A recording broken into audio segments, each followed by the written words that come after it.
বৰপেটাৰ কলগাছিয়াৰ গুনিয়ালগুৰিৰ বিধ্বংসী অগ্নিকাণ্ডৰ সূত্ৰপাত হৈছে। আব্দুছ ছামুদ নামৰ লোকজনৰ ঘৰত লাগে জুই। শ্বৰ্ট চাৰ্কিটৰ ফলতে অগ্নিকাণ্ড সংঘটিত হোৱাৰ সন্দেহ কৰা হৈছে।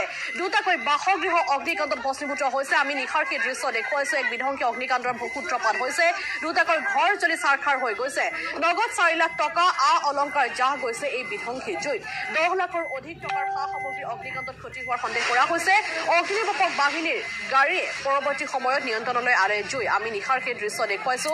বৰপেটাৰ কলগাছিয়াৰ গুনিয়ালগুৰিৰ এই বিধ্বংসী অগ্নিকাণ্ডৰ সূত্ৰপাত হৈছে।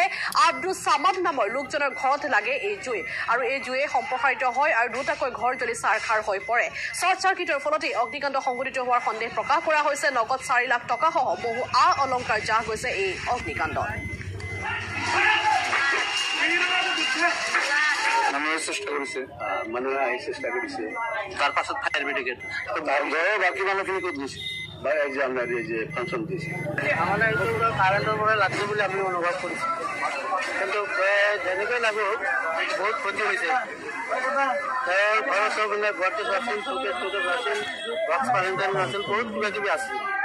চব তাৰমানে একেবাৰে শেষ হৈ গৈছে। মানে জৰুদ্দিন নামৰ মানুহ এটা ক'লে যে জুই লাগিছে কাৰ ঘৰত, দাৰগলিৰ ঘৰত।